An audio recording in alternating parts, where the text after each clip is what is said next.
Boop!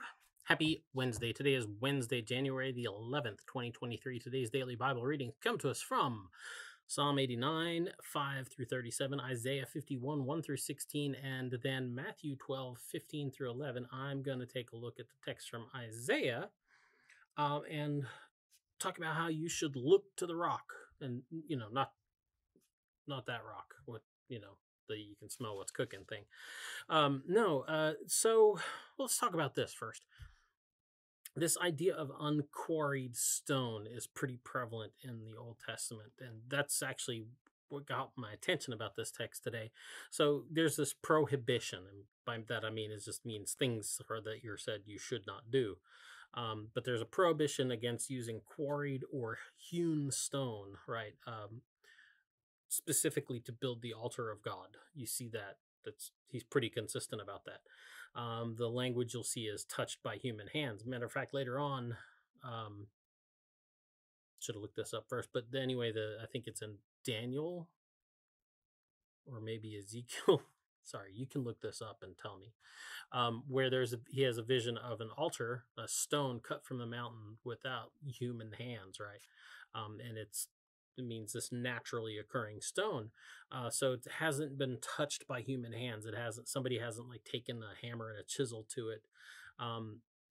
So this leaves you, like, if you're going to build the altar of the Lord, it leaves you to pretty much use what you can find. So you have to use found stones. So like stones you find out in the open field stones. That are just there, naturally occurring.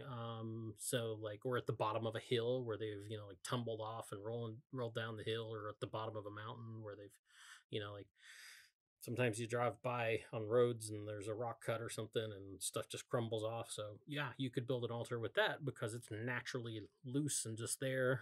Or out of a river bottom. So you go hiking and you see all those nice river cobbles that are all around and don't really want to stand on top of each other. All you people that like to build the rock piles in the middle of the river, like Joshua, you'd be good at this. But those would be perfect for building an altar to the Lord. Matter of fact, once again, Joshua, think about him when they're crossing into the land across the Jordan, and he raises up an Ebenezer. It's like he's raising up a stone. It's a witness, a testimony to what God has done and what the people have committed to, right? As they enter in, he kind of like they stop halfway and they raise up a pillar of stone as a memorial there in the middle of the river because God has once again stopped the river and led them through. That kind of thing. So it's it's important because I think it's a protection against idolatry, right? It's especially after all these people have like spent all their lives in Egypt, where they had been working stone that was dedicated to false gods, right? So that's why that's important, that unquarried, unhewn stone not worked by human hands. So what's all this language all of a sudden here in Isaiah about quarried rock, right? About hewn stone. And so he tells them to look to the rock from which you were hewn, from which you were dug, right? So look to Abraham, your father, and Sarah, who bore you, right? Look to the rock from which you were hewn and to the quarry from which you were dug. God's advice to those who would pursue righteousness, those who would pursue him, right? That they should take their pattern. You should take your pattern from that solid rock that you came from. Follow their model, Abraham and Sarah's model. The faith of Abraham and the faith of Sarah is what you should follow. Anybody who wants to be close to God and wants to follow God should, as Paul tells us, right, in the New Testament, must be cut from and hewn from that solid stone. So if you're not sure how to do it, if you're not sure how to be the people of God, how to follow God, look to that stone, look to that quarry from which you were cut. All right, the stone from the rock from which you were hewn and the quarry from which you were dug. Very birthy language there in reference to Sarah. So they are the origins of God's nation. And as Paul tells us in the New Testament, they're the origin of this people called God. And here's the thing, we're not supposed to create an altar for God out of quarried stone. But here's the thing.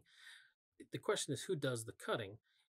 And it's God himself is the one who quarries, right? It's God himself is the one who cut these people from the rock, who quarried them out of that stone. God himself is the one who quarries that strong stone of faithfulness to build for himself a church of righteous people, right? I'm going to say this as I close up here. By church, I don't mean what you probably think I mean. I don't want you thinking when I say the word church, like I'm just talking literally about some building. That's the word church that we use in the English language is kind of a stand-in for another Greek word.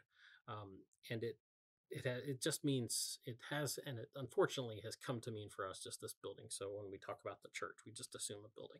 The church is the people, right? So it's not just a building, it's a people, and it's a people called out of the world. That's the idea that this word church is standing in for. It's the Greek word is ekklesia. So it's a people who he's cut out of the world, right? He's called out of the world and set apart. People who follow God in faith. They're the stones cut from that quarry, hewn from that rock that God has called out and put together. So, if you're not sure how to do it, look to the rock.